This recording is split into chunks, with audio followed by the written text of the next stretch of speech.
Kaixo, ¿qué tal? ¿Cómo estáis? Soy Miriam Duque y quiero invitaros a Café Valparaíso, el videopodcast de libros y gente interesante. Hoy tengo en mis manos El sexo en tiempos del románico, con una portada que ya apunta maneras con este capitel. Hoy vamos a hablar de sexo, de historia, de Edad Media, de tabúes y mucho más en un espacio que es verdad que nos ha costado hasta la segunda temporada hablar de sexo. Ivonne Belandia, ¿qué tal? ¿Cómo estás? Muy buenas, aquí estamos. Bueno, vamos a abrir este club de lectura en el que nos gusta pasarlo bien, hablar con gente maja, hablaremos de hombres y mujeres a lo largo de la historia, de la evolución, charlaremos sobre sexo y lo haremos con Isabel Mellén, que es filósofa, experta en arte, es escritora y también, además de podcastera, divulgadora. Y esto es importante. Y sobre todo, es gente maja, que es una de las cosas que más nos gusta en este espacio. Belandia, no sé si tienes preparada la careta o quieres hacer algún apunte. Siempre, pues no. Vamos allá. El sexo, que debería seguir tabú, pero aquí está. Aquí estamos. Café. Valparaíso. Lo mejor para azotar a tu sumiso. Hoy nos visita Isabel Mellén con su libro que se llama El sexo en el tiempos del románico. ¿Ves? Es que sabía que le iba a ir con el título. Esta vez es que no diga dilo del tiempos, dilo del tal, pero al final siempre lo mismo. Café Valparaíso con Miriam Duque en algún tipo de plataforma o soporte digital. Porque y cerquita de la playa. Cerquita, también, cerquita, cerquita siempre. Yo en cambio muy lejos. Bueno, pues esta es la careta que tenemos y aquí está nuestra invitada hoy, Isabel Mellén. ¿Qué tal? ¿Cómo estás? Kaixo, Miriam, vaya recibimiento, estoy encantadísima. Bueno, te lo hemos cantado, que es un poco lo que nos gusta. Bueno, cantado. Como a Quill creo que se le llamáis cantar ya. Quill. A cualquier cosa le llamáis cantar ya. Bueno, y tenemos en nuestras manos El sexo en tiempos del románico, que es un libro con mucha foto, mucha trayectoria y una portada que ya apunta un poco a que vamos a mirar hacia el cielo buscando capiteles y zonas de iglesias de otra forma, ¿no? ¿En qué momento, luego ya iremos hablando de historia, pero ¿en qué momento empiezas tú, Isa, a analizar esas arcadas, esos capiteles, esos techos y a pensar que ahí hay más historia de la que nos han contado? Pues todo empezó por una necesidad real y es que hace unos cuantos años ya yo trabajaba de guía en Álava y sobre todo enseñaba románico. Entonces a partir de ahí me surgían dudas y yo decía, bueno, pues lo que me están contando sobre este estilo artístico yo no lo estoy viendo aquí o no me encajaban las piezas, no me encajaban las cosas. Así que me puse a investigarlo. Llevo ya como 10 años detrás del románico vasco en general y bueno, de ahí surge un primer libro que es Tierra de Damas, las mujeres que construyeron el románico en el País Vasco, porque me di cuenta de que había pruebas más que evidentes de que la mayor parte de estos edificios los habían construido mujeres. Y de ahí surge una segunda pregunta. Entonces, todas estas imágenes sexuales que estamos viendo y que nos han dicho que son pecado, resulta que las hicieron las mujeres, las idearon ellas, ¿no? Igual le tenemos que dar una pensadita a todo lo que queríamos saber sobre el sexo en la Edad Media. Y de ahí este libro. De ahí este libro que es muy interesante y nos va a permitir viajar mucho y nos van a entrar ganas de seguir viajando y visitando algunos de esos lugares y analizar capítulos, como digo. Digamos que el viaje empieza en el siglo XI, XII, rozamos el XIII, al menos en esa época, aunque luego saltaremos para compararlo con otras. ¿Cómo empieza a fraguarse este románico que algunos llaman el románico obsceno? Aunque sé que a ti esa nomenclatura no te gusta demasiado. ¿Por qué acabamos definiéndolo así? Bueno, porque al final, cuando nos dirigimos hacia esa época y dirigimos la mirada hacia allí, a veces sin querer trasladamos ideas que son de nuestro presente, ¿no? Entonces, el libro comienza un poco desentrañando algunos de esos prejuicios o estereotipos que estaban presentes en el discurso que teníamos sobre aquella época, pero que, sin embargo, si vamos a esa época, no aparecían por ningún sitio, ¿no? Ya, pensábamos que en aquella época el sexo era tabú y nada que ver. Nada que ver. De hecho, cuando verdaderamente se ha convertido en un tabú y en su momento álgido de tabú ha sido sobre todo en el siglo XIX y en el siglo XX. Entonces, claro, son los siglos que están empezando a pensar, que se dirigen esa mirada hacia el pasado y están empezando a reflexionar sobre lo que ven.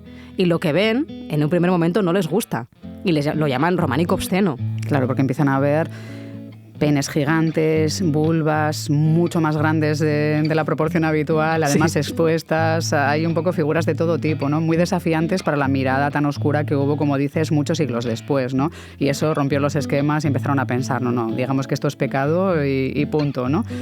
Era lo que tenían costumbre en su tiempo. Sí, lo que no entendemos pecado y punto, y así acabamos, ¿no? Pasamos etapa. Sí, y además, claro, a principios del siglo XX coincide no solamente con la idea de que eso es tabú, es obsceno, es un pecado, sino que es que además desarrollan esa fobia al sexo a través de una serie de episodios de iconoclasia que se cargaron un montón de patrimonio por todo el país. Porque muchas de las imágenes que yo estoy analizando están destruidas. Han sido sometidas a la piqueta, muchas veces por parte de los párrocos, en otras ocasiones incitados un poquito por ellos, ¿no? Y ha sido las propias gentes de los pueblos los que han decidido destruir esas imágenes, destruirlas o cambiarlas de sitio, ponerlas en un sitio que sean menos visibles, o en las restauraciones aprovechar para, tapar alguna cosa, quitarla. Ha habido muchas maneras de ocultar este patrimonio y todas ellas tienen que ver con nuestra época, no con el momento en el que se hizo. Que no llegaban a poner falsos techos, pero sí a cruzar vigas y cualquier otro objeto arquitectónico para que no se viese una vulva, a no ser que estuvieras buscándola, ¿no? Que parece mentira, ¿no? Efectivamente. O también hay otra manera mucho más sutil de ocultar este tipo de representaciones, que es mediante las palabras. Si tú lees un texto, ¿no?, sobre este tipo de iglesias, vas buscando información y de repente te dicen que eso de ahí no es un coño, que eso de ahí es una flor. Amiga. Pues a veces dices, pues una flor. Lo lees, lo miras y ves una flor. Ese señor entre las piernas trae una hermosa flor. Una flor de porón. Sí, o figuras geométricas, pero sobre todo elementos vegetales. Y sí, se confunden mucho. La geometría, los elementos vegetales se deben confundir mucho con las vulvas. Este señor abre las piernas para enseñarnos un hermoso mango en la portada, por ejemplo. Sí, almendras. Hablemos de la flexibilidad de la pieza de la portada, por favor. Es verdad que... A mí me genera la ilusión de que alguien puede espatarrarse con las piernas estando de pie, manteniéndose en la misma altura, poniendo las dos piernas aquí. Me genera como esa ilusión visual. Es una mezcla entre lo que querría un yogui y que luego hay que cincelarlo también en piedra, porque esto ya hablaremos de cómo se trabajaba esto, porque era complicado. Pero esa figura, ¿qué es lo que representa exactamente? Porque estamos viendo, digamos, que una figura con las piernas abiertas, pero colocada sobre los hombros, digamos, ¿no? Con lo cual, exposición total o... Pues tiene un porqué. Tiene un porqué, lo conseguí averiguar sobre todo a través de los tratados médicos y tiene todo el sentido del mundo. Claro, esta señora en particular, que es un capitel que está en la iglesia de Cervatos, que es considerada pues casi como la catedral del sexo en la Edad Media, ¿no?, por la cantidad de representaciones que tiene, está en Cantabria, y tiene las piernas efectivamente detrás de las orejas, ¿no?, mostrándonos la vulva. No es una señora cualquiera, esta es una noble. Lo sabemos por la toca que lleva, por la especie de sombrero que tiene, que nos indica que es una mujer noble y casada. O sea, que señora respetable donde las haya, ¿no? Y siempre me llama la atención de estas señoras tan respetables porque se nos muestran así, ¿no? Efectivamente, exponiendo la vulva sin ningún tipo de tapujo. Y es que, claro, todo esto tenemos que hilarlo también con unos discursos que tienen que ver mucho con la reproducción, con la fertilidad y con un discurso de clase social y de género, ¿no? Y en su caso, como mujer de la nobleza, ella estaba obligadísima a traer nuevos descendientes al linaje. Era una cuestión de poder y era una cuestión de política. Entonces, ella tenía que quedarse embarazada y cuantas más veces mejor. Así que recurriendo a la sabiduría popular y en los tratados médicos aparecía que una forma muy sencilla de quedarse embarazada o un truco para poder quedarse embarazada es algo que nos dicen todavía las mujeres hoy en día, que es, después del coito, procura no ponerte de pie a pegar saltos, ¿no? Porque si no... Si dejas pocas opciones de todo, en tiempo todo cae real, para abajo, ¿no? Digamos que la gravedad hace lo suyo. Lo que te recomiendan es, levanta un poco las piernas, échalas hacia arriba. Y lo que nos está mostrando esta mujer es, yo estoy aquí intentando quedarme embarazada, ¿no? Intentando cumplir con ese rol de género y de clase social que me corresponde. Soy una dama respetable y por lo tanto te lo demuestro de esa manera. Ya. Yo albergaba cierta esperanza de que era como recibía a los invitados. En la Edad Media, cuando tenías tu estatus ya bien posicionado, podías recibir a la gente abriéndote de patas y diciendo, pues buenas tardes, tal. Buenas tardes. Traigan el té. Claro. Pues otra como con las piernas no eran de té, de las del otro orejas. podía haber una opción de té, no sé, pero hubiera sido una fantasía. La imaginación, hombre. Casi digo porque el sexo era público. Quiero decir, no se escondía. Al final los espacios eran muy pequeñitos. Por ejemplo, en una casa torre nobiliaria, podemos pensar, ¿no?, las clases altas, al final vivían en una especie de sala donde la única separación que podía haber, con suerte, eran unos tapices que se podían colgar haciendo a modo de pared, ¿no? Padres y madres compartían muchas veces la cama con hijos e hijas. Veían todo, desde que eran muy, muy pequeños. Es que la sexualidad era algo absolutamente cotidiano y natural.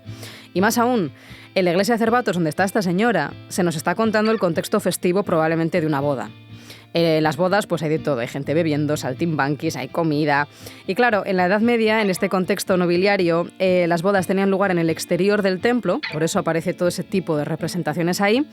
Pero luego hay un momento, que es cuando se produce ya ese matrimonio, que la pareja se va a un sitio donde, delante de testigos, tiene que hacer el primer coito. Ojo. Y esos testigos normalmente eran tu padre, tu madre, tu suegra, tu suegro. Una fantasía. Funcionar en circunstancias así, me imagino que aunque te educaran para eso... La gente que no es consciente de la suerte que has tenido de nacer en esta época, ¿no? Que puedes tener tu primer coito un poco a tu aire. Yo acabo de ser consciente de la suerte que tengo de estar en esta época. Claro, era una presión tremenda, me imagino, ¿no? Yo creo que no tanto, es que lo tienen tan naturalizado, es que... Normalmente cuando pasa aquello, te dice ella, no, tranquilo, no pasa nada, es normal, pero ahora te lo dicen 5 personas, entre ellos tus suegros y tus padres, tranquilo, es normal.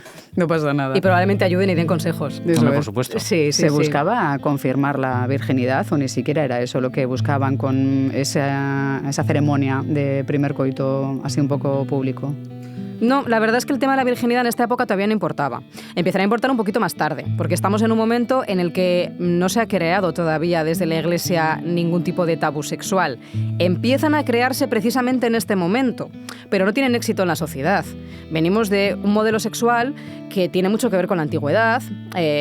No existen tampoco las categorías de heterosexualidad, homosexualidad, bisexualidad. Esas son categorías nuestras, ni siquiera existen, ¿no? Por lo tanto, las relaciones eran como muy libres.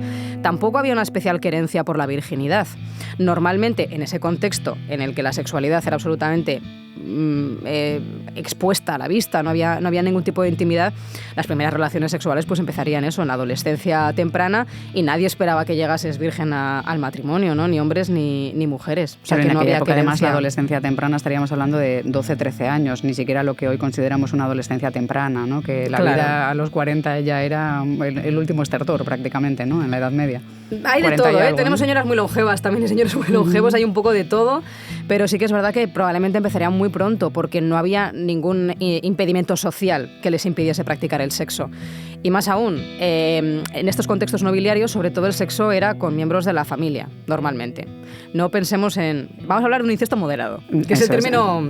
Digamos que estamos hablando de consanguinidad, ¿no? Porque claro, nadie podía pertenecer a una familia de alto rango, ¿no? O de rancio abolengo, que se decía, si no formaba parte de una previamente, ¿no? Con lo cual entiendo que había muchas relaciones con sanguinidad y había mucho primo casado con primo como poco, ¿no? O tíos con sobrinas, un poco, ¿no? Por ejemplo, en el amor cortés es un clásico las relaciones entre tía y sobrino. Siempre ella en una posición de superioridad, como la que manda, él pues en un estatus inferior, siempre con algún vínculo sanguíneo. Entonces era muy frecuente que perdiese la virginidad pronto y probablemente con algún miembro de su familia. De eso aquí nos ha quedado los primos. Ahora aquí tenemos que apañarnos con los primos y las primas. Eso es, sin ningún título nobiliario, ¿no? Que venga a ayudar un poquito. No. El sexo dentro del matrimonio fuera, digamos que, claro, igual pensábamos, Isa, que esto pasaba en las clases más bajas, ¿no? Que si imaginábamos que vivían otra sexualidad diferente porque se vivía en un mismo cubículo, que durante un rato era la cocina, durante un rato el dormitorio de todo el mundo, o se dormía prácticamente en el bar en el que acabases. No pensábamos que los nobles también tenían un poco ese tipo de vida, ¿no? Que quizás había más tapices, pero que también había un tumulto a la hora de dormir. Ellas también eran libres de tener relaciones fuera del matrimonio, o durante, o previamente, o en paralelo. También las mujeres a lo mejor eran un poco más libres que en el siglo XIII, XIV o en el XVIII. Sí, eran un poquito más libres en ese sentido. A ver, estamos en un contexto en el que las clases nobiliarias sobre todo exponen su poder político a través de la sexualidad, por eso la muestran en las iglesias que patrocinan o que las mujeres crean, ¿no? Ahí está todo ese discurso de poder y el sexo es parte de ese discurso de poder. Al final lo que están diciendo es que se reproducen entre sí, practican la eugenesia, se reproducen muchísimo y mejor que el resto, y su sangre es de mejor calidad, por eso se reproducen entre sí, ¿no? Por eso es lo que pensé que ibas a decir. Bueno, eso es lo que los diferencia según su discurso del resto de la sociedad, ¿no? ¿Qué pasa con el resto de la sociedad? Pues actuaba prácticamente parecido, con una salvedad. Las clases nobiliarias sí que tenían más obligación de casarse, porque el matrimonio era algo laico.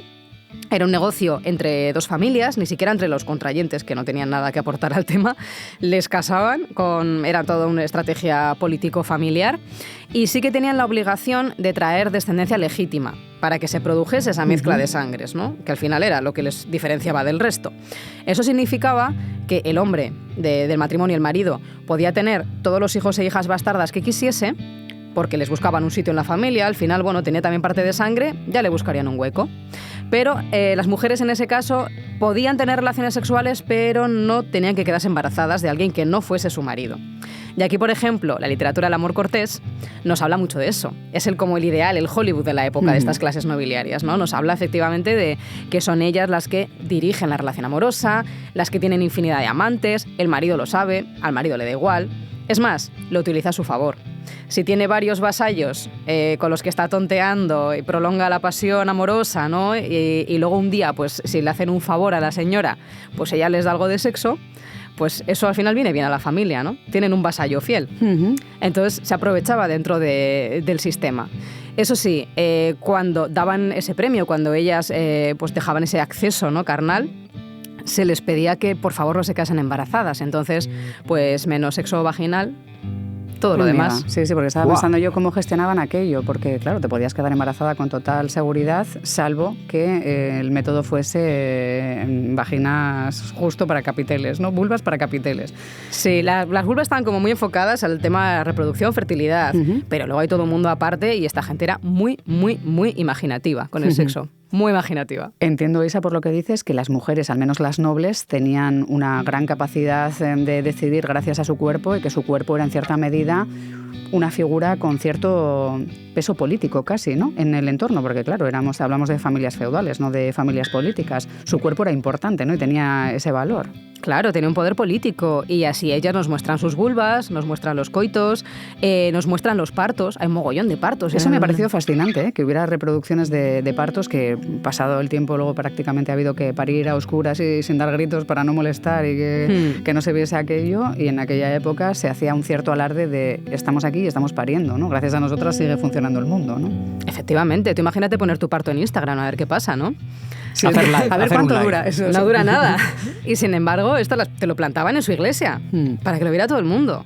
Entonces hay un cambio muy importante de mentalidad. Ellas consideraban efectivamente que lo que estaban haciendo era un sacrificio por el linaje. Se consideraba el parto la guerra de las mujeres. Es decir, ellos, normalmente, estos señores nobles, los ricos antes iban a la guerra, se iban a la guerra, luchaban y se dejaban muchas veces la vida por el buen nombre de toda la familia. Era mucho más importante el colectivo que tu propia individualidad dentro de este contexto.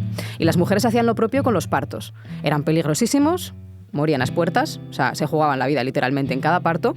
Entonces el hecho de traer descendencia al mundo era su propia guerra. Sufrían igual, morían igual y era algo que les daba prestigio, lo mismo que la guerra a los hombres. Claro, no se podían arriesgar a quedarse embarazadas de alguien que no fuera su marido, entre otras cosas porque suponía un riesgo también físico, ¿no? Que ya era un riesgo tener hijos de tu propio linaje como para arriesgarte a morir en el parto de un hijo que no estaba dentro de los planes, ¿no? Digamos que lo mirarían todo muchísimo. También pasaba, ¿eh? También pasaba, sí, supongo que alguno se colaría. Hay muchos casos. Una cosa es la norma, no la teoría, y luego la vida real, que en la vida real encontramos todas las excepciones que tú quieras. Eso es, luego habrías hecho de todo tipo en algún momento de pasión y no lo cortaban a tiempo y aquello se complicaba. ¿Cómo se vivía en aquella época, Isa, el deseo también? Porque hemos visto también besos, no solo hemos visto vulvas y penes gigantescos, que luego ya nos dirás lo que es exactamente el concepto del canecillo, que nos tiene muy fascinados, pero hemos visto besos tanto de parejas de nobles besándose cerca de un clérigo, digamos, como parejas de hombres que parecen nobles besándose, y que eso tenga más que ver probablemente con esos vasallajes que decías antes que con la bisexualidad o con la homosexualidad, ¿no? Sí, de hecho, a ver, el deseo sexual en esa época, bueno, el deseo es tan amplio en nuestra época como lo era entonces, ¿no? Aquí cada cual tiene sus preferencias y no nos podemos meter en la psique de cada uno, ¿no? Pero sí que es verdad que hay cuestiones que son culturales. Y, por ejemplo, en esa época, más que buscar la satisfacción inmediata del deseo, que es quizá lo que se busca hoy en día a través de, por ejemplo, la pornografía, ¿no? La pornografía lo que busca es la pura y cruda genitalidad y el, venga, ya, dame el coito, ¿no?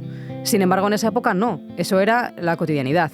Eso pues no tenía mucho interés, ¿no? para ellos y para ellas. Entonces siempre lo erótico, aquello que despertaba el deseo, se postergaba mucho más en el tiempo.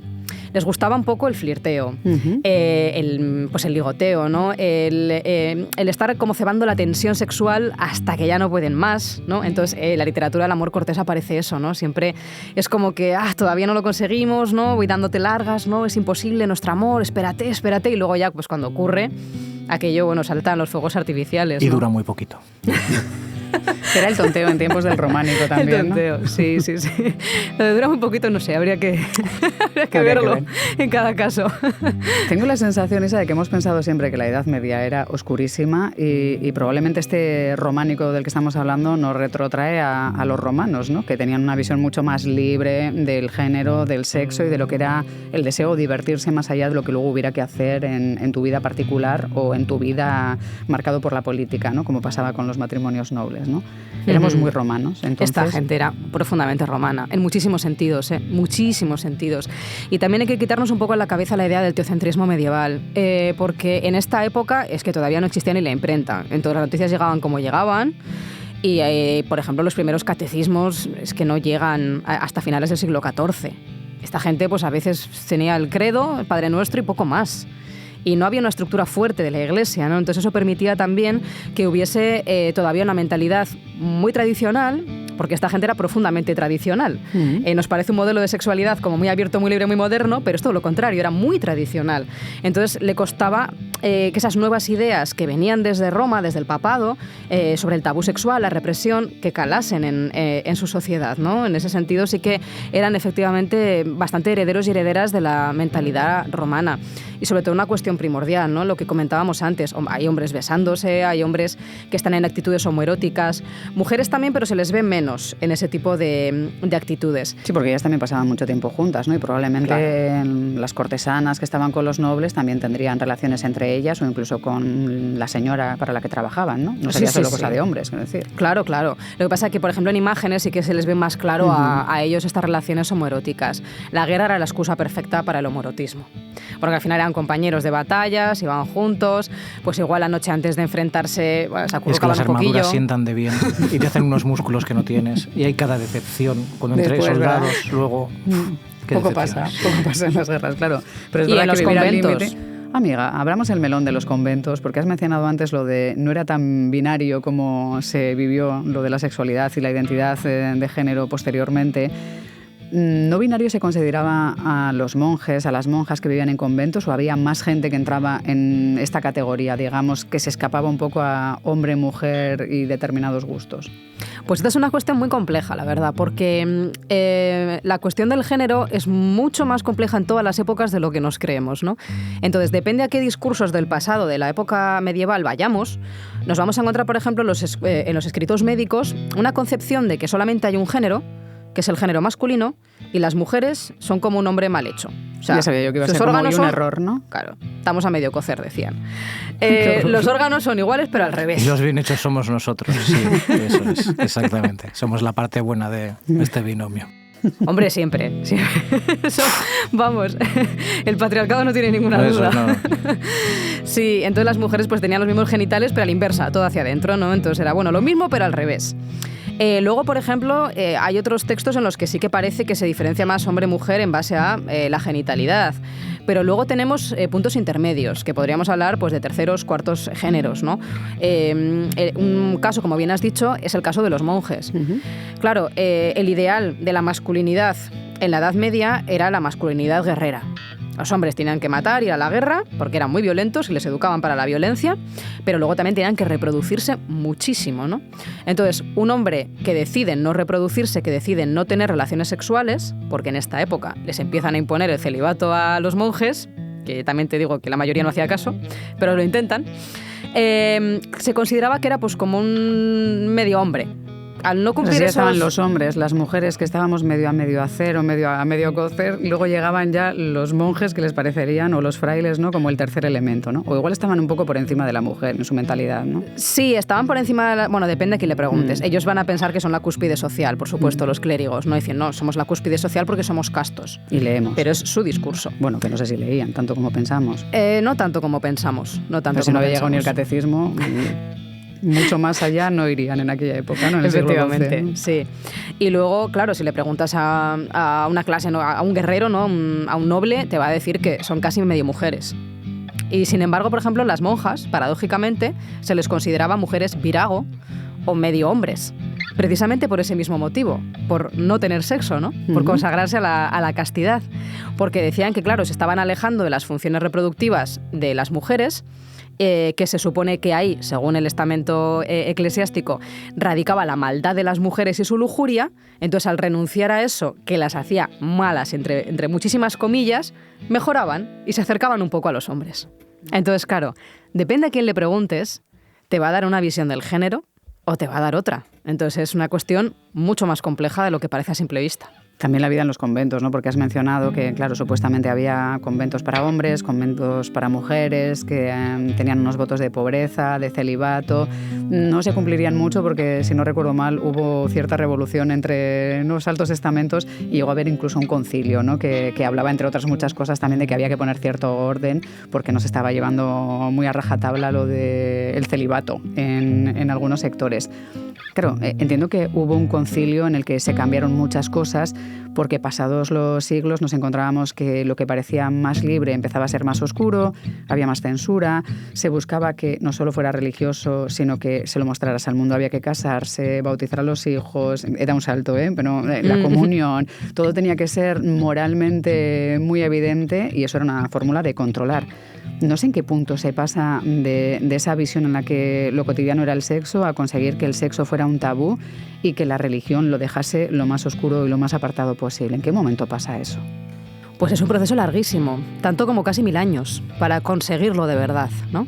Es un proceso que empieza a mediados del siglo XI y comienza por una cuestión de dinero y de poder político, porque en esa época el papado estaba muy débil y normalmente quien hacía las iglesias eran las damas de la nobleza, estaban en manos particulares, gestionaban también las rentas que llegaban a las iglesias por las clases nobiliarias que eran las propietarias y dentro, sobre todo, lo que se hacían eran rituales de difuntos, que estaban dirigidos por mujeres.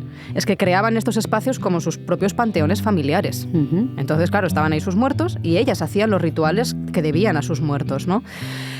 Claro, eso le deja muy poquito espacio dentro de la religiosidad popular a lo que es la iglesia, ¿no? La iglesia aspiraba sobre todo a las rentas de las iglesias, que esa es una cuestión que aparece siempre, el dinero, que siempre está por ahí, y luego también el poder político. Entonces, como sabe perfectamente, fueron muy inteligentes, hay que reconocérselo, sabían perfectamente que uno de los principales discursos que avalaba a estas clases nobiliarias era la sexualidad y la exposición de la sexualidad, ¿no? Esa sexualidad tan evidente, sin tapujos, esa práctica del incesto. Entonces, lo primero que intentan hacer es, primero, controlar a sus propias filas e imponen el celibato. Antes de eso, los sacerdotes y clérigos se casaban o tenían relaciones homosexuales con total normalidad, ¿no? De repente prohíben o empiezan a considerar pecado contra natura por primera vez en la historia. En el siglo XI, Pedro Damián lo empieza a denominar a sodomía, ¿no? Ese pecado contra natura. Gracias, Pedro. Pedro es la peor persona que hay sobre la faz de la tierra, estoy convencidísima, nos estropeó la vida a todo el mundo. Eso es. Ojo, no llegue quien lo mejore o lo empeore. Espérate. Sí. Pero hizo mucho daño. Buena aliada, Pedro, ¿eh? Muchas gracias. Qué ricasco. Sí. Sobre todo el tema de la homosexualidad, empezar a prohibirla, y luego de ahí ya en el siglo XIII pasaría a la legislación y empezaría a ser ya también algo punible.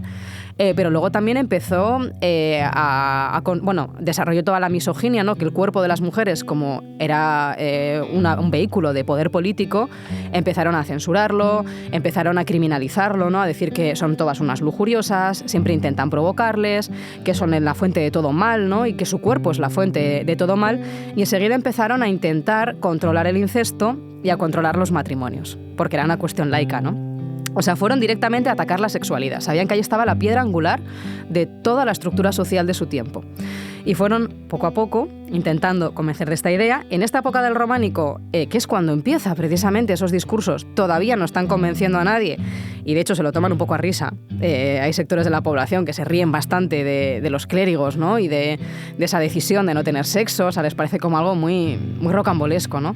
Pero en el siglo XIII, como digo, la legislación empieza a introducir algunas de estas cuestiones ya en los códigos legales, llega a Trento. En el siglo XVI con Trento se aprietan muchísimo las tuercas con el tema del celibato, que todavía en el siglo XVI te encuentras tranquilamente sacerdotes que tienen concubina, que tienen familia. Una vida mixta. Sí, o sea, pero vamos con total normalidad, ¿eh? O sea, no... Y los hijos heredaban las parroquias, o sea, era algo que se hacía, estaba socialmente bien visto, ¿no? Pero Trento supuso un varapalón muy, muy, muy fuerte para las mujeres y para la cuestión sexual.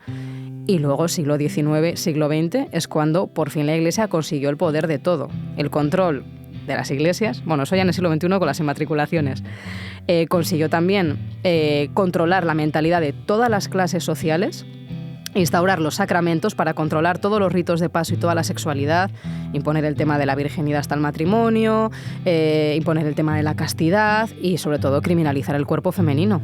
Que todavía hay como un control estricto de los movimientos sociales, porque con que no te casaras o no bautizaras al chiquillo en determinados momentos ya se veía como bueno, un plante a los valores imperantes.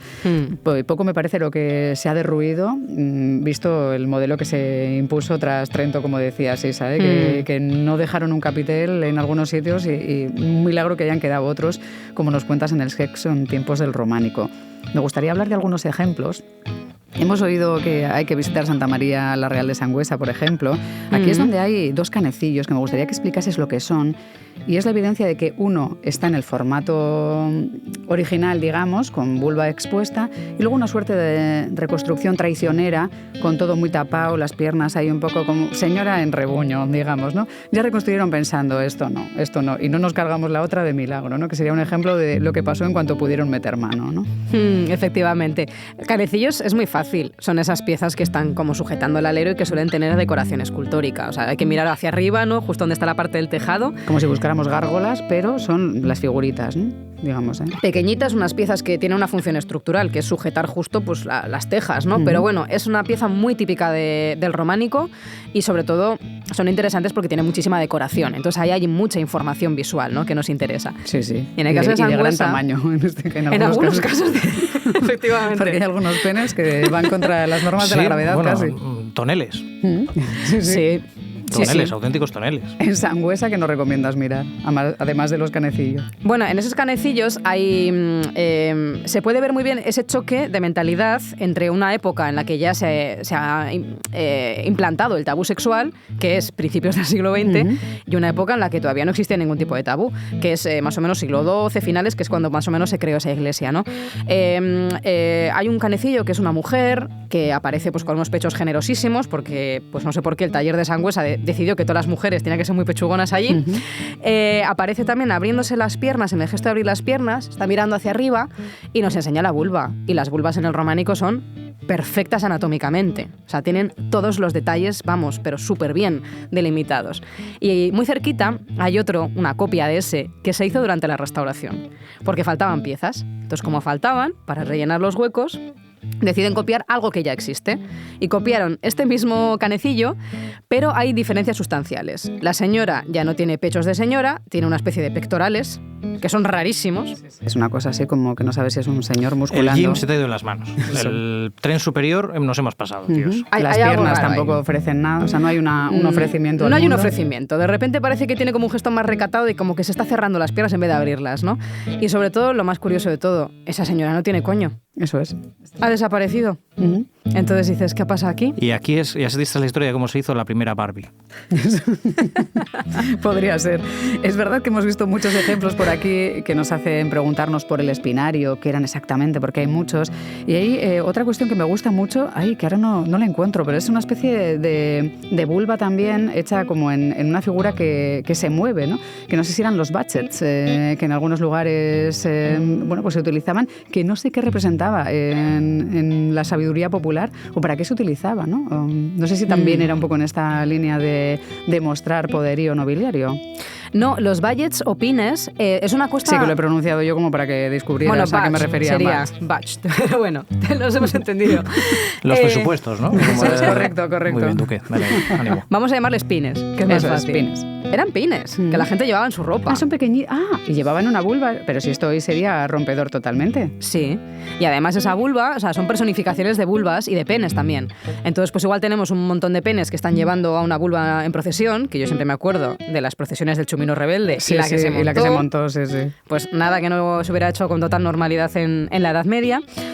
O, por ejemplo, vulva peregrina. A mí la vulva peregrina me encanta. Es una fantasía. Vestida de peregrina como del Camino de Santiago.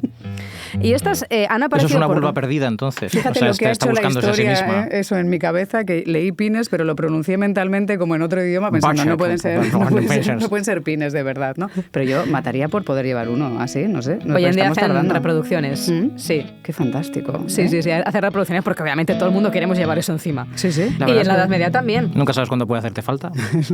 Eso en cualquier situación. Eso es. Siempre viene bien. Vas perdiendo la discusión, no, pero saco aquí mi pin, ¿no? Lo llevas puesto. Saco mi pocha peregrina y anulo tu argumento. Bueno, tenemos muchísimas preguntas para Isa Mellén, que ha venido a charlar aquí a Café Valparaíso, pero claro, tú tienes propuestas también. No sé si van a ser libros que tú le propones a ella sobre el sexo en otras etapas, porque aquí tenemos el sexo en tiempos del románico. Yo voy a utilizar su libro y cómo está editado para una reflexión en torno al mundo editorial y sus reclamos sexuales, porque amigo, vale. Dentro de lo interesante que es el libro, el reclamo evidente es que tú estás dando una vuelta por la librería buscando cosas mucho más importantes que este, sin duda, pero encuentras de pronto un libro en el que pone el sexo en grande y luego ya te pone el contexto, ¿no? Pero como... Y digo, joder, pues utilizando ese reclamo hay formas, ¿no? Como de abordar el mundo editorial y traigo propuestas, como siempre. Traigo dinero fresco para las editoriales para que puedan hacer más dinero lo que están haciendo. Y en concreto con el tema del sexo dije, vale, antes de irme para atrás, digo, si tuvieran que venir a nuestra época, ¿cómo se llamaría nuestro libro? Pensaba. Y a mí me salieron 2 tomos. El primero es El sexo en tiempos de Amancio Ortega.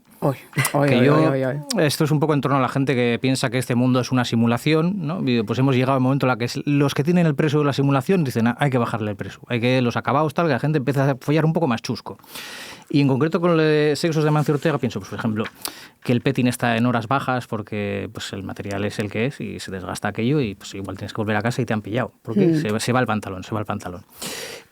La ropa no aguanta, los envites del sexo los envites en época de Amancio. No resiste. Y pues yo sé que te levantes la falda y se rompe, pues ese tipo de cosas también pasas. Este es el más peligroso, me lié con uno en una boda, pero luego no sabía quién era porque todos llevaban el mismo traje gris de Zara, entonces no sabía con quién había sido el asunto. Pues esto en tiempos del románico bueno pasaba. Clásico en nuestra contemporaneidad. El sexo en tiempos de Ikea es el otro tomo, y este también es porque eso, lo hicimos sobre una mesa, pero hay que ser específico, ¿sobre qué mesa? Sobre una mesa LAC. ¿Sabemos qué mesa es la mesa LAC? Pues es la típica de lonjas, pisos de estudiantes, tal, pues esa magia cae por sí sola. Luego sobre una silla nórdica hasta que se saltó un tornillo, eso también puede ser. Y el sofá-cama, ¿no? Que hay un momento como te calientas, pero hay que hacerlo y hay que mantener como el tono y tienes que hacer como pero mira cómo despliego, la pata, tal, no sé qué tal. Pues eso, el sexo en tiempos de Ikea. Pero luego ya me he vuelto para los tiempos de atrás y he dicho, el sexo en el Paleolítico, ¿no? Donde el tema del sexo se pone caliente gracias sobre todo a la invención del fuego. Descubriremos lo vigoroso de las erecciones en la edad de piedra. Eso también está bonito, hombre. Y luego como anécdota, que lo primero que se pintó en una piedra fue una picha. O sea, el primer descerebrado fue el que hizo uso de un elemento artístico y luego se dio ya para siempre la eterna lucha entre quién pinta las pichas y quién las borra. ¿No? Pues que empezó en el Paleolítico ya, empezó ahí. Y eso es cierto. La primera representación pictórica humana que se conoce ya es un señor con el pene erecto, sí. Y también en la proporción más o menos que conocemos anatómicamente hablando hoy, o a nivel el románico. Era más tonel, seguramente. La gente le dedica muchos medios a cosas muy mastodónticas. Y luego tengo el sexo en el antiguo egipcio, que esto me parece muy guay, pero tenemos también 2 tomos. Uno es para los que creen en la conspiranoia y esto es... Pues te explican cómo follaban los aliens mientras construían las pirámides, te explican cómo iba el sexo interplanetario, pues eso, al final ellos tienen 8 edificios, todos posicionados en la espalda, a lo largo de la columna, es una cosa muy rara. Y luego ya para el género normal es contar lo que eran los egipcios, que eran unos guarros increíbles. Fueron los que inventaron los preservativos, que los hacían con pergamino, y esto me trae siempre a la mente como la gente que se queja, ¿no? Como de, yo es que con condón no siento nada, pues vete al antiguo Egipto, ¿no? Y ponte ahí, embadúrnatela en pegamento y luego, pues ahí saca tus cosas adelante. También está que es el sitio donde se descubrió la primera dominatrix, que empezó con lo de tú vas a ser mi esclavo, ¿no? Y pues se les fue un poquito las manos y tal. Y luego ya que en la cama gritaban, ¡oh, Siris! Y la otra, correcto. Y luego, bueno, recordar mejores tiempos, ¿no? Donde ahora la salud pública se encargaba de según qué cosas. El sexo en tiempos de la histeria, cuando las pajas iban por Osakidecha. No olvidemos. El sexo en tiempos de la histeria. Y ante todo, make sex tabú again. Ahora tenemos todo demasiado explícito. Pues muy bien, propuestas que a lo mejor te vienen bien para futuras ediciones, Isa. No sé. Yo le voy a dar una vuelta porque me estás dando ideas sugerentes para la continuidad de este libro. Si en algún momento quiero hundir mi barco, tal, voy a ir a por alguna de tus ideas. Oye, tenemos muchas preguntas, pero te vamos a hacer la última nada más. Claro, esculpir este tipo de figuras no sería fácil. ¿Cómo lo hacían para mostrar esa genitalidad? Me imagino que cincelándola en piedra. ¿Cómo era ese trabajo de ser picapedrero y artista para capiteles y cosas así en aquella época? Pues era un trabajo colectivo, que eso siempre nos olvidamos, y un trabajo muy feminizado también. ¿Eran ellas las que generaban estas obras de arte? No sabemos mucho sobre los talleres que funcionaban en el románico, pero en cuanto empezamos a tener un poquito más de documentación sobre el mundo de la construcción y el mundo de la obra, en la propia Edad Media, sí que sabemos que en las obras normalmente había más mujeres trabajando que hombres. ¿Por qué? Porque ellas eran mano de obra barata. Lamentablemente, siempre ha existido brecha salarial. Todo mal, pero a mí me gusta sacar estos ejemplos porque siempre tenemos en mente la idea, ¿no?, de que la construcción es una cosa súper masculina, que las mujeres no podemos trabajar en la obra. Eso es, queréis igualdad, hay que bajar a la mina, que es una cosa muy recurrente que hemos oído durante décadas, ¿no? Y bajaban. Y lo que pasa es que las echaban de allí, y lo mismo en la obra, ¿no? Entonces, me gustan esos contrapuntos, otros tiempos, de decir, la documentación nos dice que tenemos aquí castillos, murallas, empedrado de calles, tenemos casas, tenemos iglesias, que sabemos que están mujeres participando en la obra, ¿no? Entonces, muchas de estas imágenes, a mí me gusta pensar que son las de vulva, ¿no?, tan anatómicamente perfectas, pues porque quizá había alguna mujer que conocía bien su cuerpo que lo estaba plasmando ahí. Pero eso, bueno, eso ya es fantasía mía, ¿no? Bueno, en fantasía... todo caso, no lo puedo demostrar, pero sí que sabemos que había mujeres, desde luego, construyendo. Fantasía, hay muchísima investigación en este libro y en los anteriores. Ha sido un placer tener aquí hoy a Isa Mellén en Café Valparaíso con este sexo en tiempos del románico. Hemos aprendido mucho, además de pasarlo bien, así que es que ricasco. Es que ricasco, Suey. En cuanto tengas otro, te vienes, ¿eh? Perfecto, aquí estaré.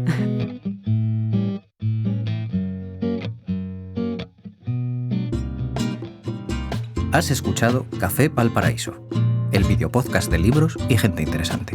Un club de lectura dirigido y presentado por Miriam Duque, con la colaboración de Ivonne Belandia en la música en directo y Charly Mito poniendo contexto cultural. Grabación y edición, Sirri Borro. Estudio de grabación, Buenas Migas. Escucha Café Valparaíso en ITV Podcast y en los canales de YouTube de ITV. Un proyecto de Miriam Duque y Sirri Borro Produccióac que puedes escuchar también en tus plataformas preferidas. Y suscríbete, claro. Suscríbete. Venga, hombre. O mujer. Dale ahí. No te cortes. Dale. Un botoncito, dale.